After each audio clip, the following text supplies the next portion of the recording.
رانا ثناءاللہ، آج ہم ان سے جو گفتگو کر رہے ہیں وہ پاکستان کے اندر مکمل جو سیاسی ایک فضا ہے اور ایک ہلچل سی پیدا ہو گئی ہے اس کے بارے میں باتیں کریں گے، خاص طور پہ جب خیبر پختونخوا کے وزیر اعظم نے استعفیٰ دے دیا ہے اور اس استعفے کی وجہ سے بہت سارے نئے معاملات نے وہاں پہ جنم لیا، نئی بحثیں شروع ہو گئی ہیں۔ آزاد کشمیر میں لوگوں نے مظاہرہ کیا، انہوں نے اپنے مطالبات پیش کیے اور یہ لیڈر لیس موب تھا۔ اس موب کی قیادت کوئی خاص آدمی یا خاص پارٹی نہیں کر رہی تھی، انہوں نے اپنے مطالبات پیش کیے، مذاکرات ہوئے، بہت سی باتیں مان لی گئی۔ وقتی طور پہ بحران تو ٹل گیا ہے، مگر کیا مستقبل طور پہ بحران ٹلا رہے گا؟ کیونکہ کچھ چیزیں ایسی ہیں جن کا تعلق آئین سے ہے۔ تو اسی پر بات کرنے کے لیے آج ہمارے ساتھ موجود ہیں سینیٹر رانا ثناءاللہ، جو وزیر اعظم کے مشیر برائے سیاسی امور بھی ہیں۔ آئیے ان سے بات کرتے ہیں۔ جی رانا صاحب، کیسے ہیں آپ؟ جی خیریت ہے جناب، بہت شکریہ۔ آپ کو یاد ہوگا کہ علی امین گنڈا پور نے کہا تھا 90 دن کے اندر یا آر ہوگا یا پار ہوگا، ہم خان کو چھڑوائیں گے ورنہ پھر تم نہیں یا ہم نہیں۔ لیکن سر کیا ہوا کہ 88 دن گزرنے کے بعد گنڈا پور کو فارغ کر دیا گیا؟ یہ ساری کھیل ہے کیا؟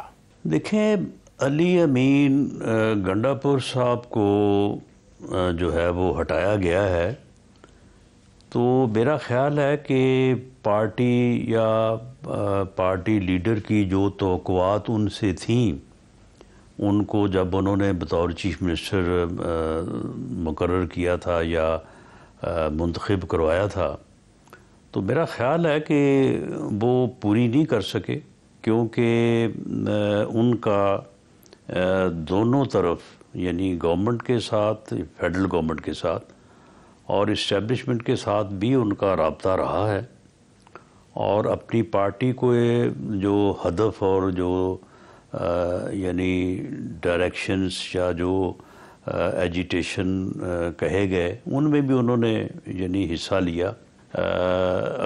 اگر پارٹی نے کہا کہ جی اسلام آباد کا گھیراؤ کرنا ہے، لانگ مارچ کرنا ہے، تو اس میں انہوں نے بڑی شد و مت سے اور بڑا بھرپور حصہ لیا اور لانگ مارچ بھی کیا اور آ کے گھیراؤ بھی کیا۔ اور اگر دوسری طرف سے یہ سمجھایا گیا کہ بھئی یہ گھیراؤ جو ہے نا یہ اتنی دیر کے لیے کرنا ہے اور اس کے بعد یہاں سے آپ نے واپس چلے جانا ہے، تو اس کو بھی انہوں نے پیش نظر رکھا۔ تو بہرحال انہوں نے تو اپنی طرف سے پوری کوشش کی۔ رانا صاحب، آپ یہ کہنا چاہ رہے ہیں کہ وہ وکٹ کے دونوں طرف کھیل رہے تھے؟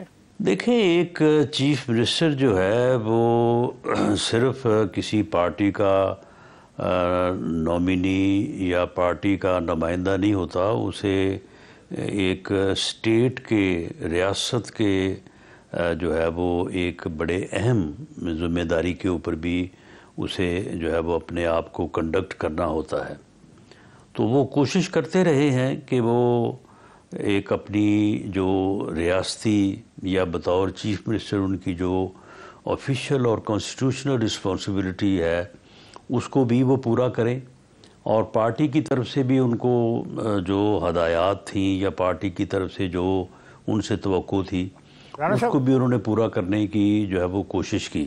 لیکن میرا خیال ہے کہ وہ دونوں طرف جو ہے وہ اس کو پوری طرح سے بہتر طور پہ جو ہے نا وہ ڈسچارج نہیں کر سکے، اور یہ کوئی میری ان کے متعلق آبزرویشن نہیں، یا کوئی بھی ہوتا وہاں پہ ان کی جگہ پہ، یہ بڑا ناممکن سا کام ہے، ایک طرف کو ناراض کرنا ہی تھا۔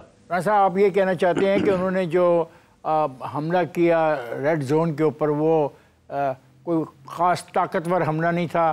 آپ یہ کہنا چاہتے ہیں کہ وہ تمام مشینری لے کے آگے حملہ کرنے کے لیے اسلام آباد کے اوپر آپ کے نزدیک یہ کوئی خاص بات نہیں تھی، یہ ایک معمولی بات تھی؟ نہیں، یہ معمولی بات تو نہیں تھی۔ ایک چیف منسٹر جو ہے وہ ایک کانسٹیٹیوشنل رسپانسبلٹی ہے، ایک چیف منسٹر کو قطعاً یہ زیب نہیں دیتا کہ وہ ایک لاہور لشکر جو ہے وہ اکٹھا کر کے ایک صوبے کا چیف منسٹر ہو اور اپنے کیبنٹ کو ساتھ لے، ساری سرکاری مشینری ساتھ لے، اپنے پارٹی کے لوگوں کو ساتھ لے اور وفاقی حکومت کے اوپر حملہ آور ہو جائے۔ لیکن یہ اس کی پارٹی کا حکم تھا، اس کے لیڈر کا حکم تھا اور اس نے پورا کیا۔ اب اس کی پارٹی لیکن کا آگے حکم، بھی پھر ایک ریڈ زون تھی، ایک ریڈ لائن تھی، وہ اس نے پھر کراس نہیں کی۔ وہ تو کہتا ہے میں نے کی۔ تو اس طرح کی صورتحال میں پھر ایک طرف سے تو پھر جو ہے وہ ناراضگی ہونی تھی اور وہ پارٹی جو ہے وہ ان سے مایوس ہوئی اور وہ بات آگے بڑھتی جو ہے ان کی سبکدوشی کے اوپر آگے ختم ہوئی ہے۔ سر، جو آدمی لایا گیا ہے اور جو ممکنہ طور پہ next chief minister Sohail Afridi, کیا وہ زیادہ ایگریشن نہیں استعمال کرے گا؟ آپ کے پاس کیا رپورٹ ہے؟ ہاں، نہیں، وہ نہیں کر بہرحال میں انہیں کوئی ذاتی طور پہ نہیں جانتا، سنا ہے کہ وہ ہارڈ لائنر ہیں، سنا ہے کہ وہ یعنی جو ان کی یوتھ ونگ ہے اس کے پہلے پریزیڈنٹ رہے ہیں، لیکن میری آبزرویشن یا میرا انالیسس یہ ہے کہ وہ ایسا نہیں کر سکیں گے۔ کیوں؟ ان کا ان ایکسپیرینس ہونا جو ہے وہ راستے میں حائل ہوگا، کیونکہ ان کو جو ہے وہ ایک چیف منسٹر کے طور پہ ان کو اپنی کانسٹیٹیوشنل رسپانسبلٹی کو بھی پورا کرنا ہوگا اور پارٹی کے تقاضوں کو بھی جو ہے وہ بروئے کار لانے کے لیے کوشاں رہنا ہوگا۔ تو یہ چیزیں جو ہیں وہ بڑی حکمت کا اور بڑی وائز اپروچ کا تقاضا کرتی ہیں، جس میں علی امین گنڈا پور صاحب کافی حد تک کامیاب انہوں نے رہنے کی کوشش کی اور کافی حد تک انہوں نے کافی عرصہ جو ہے وہ اس کے اوپر انہوں نے دونوں طرف جو ہے وہ بیلنس بھی رکھا، لیکن بالآخر یہ مشکل کام تھا، وہ بیلنس آؤٹ ہو گیا۔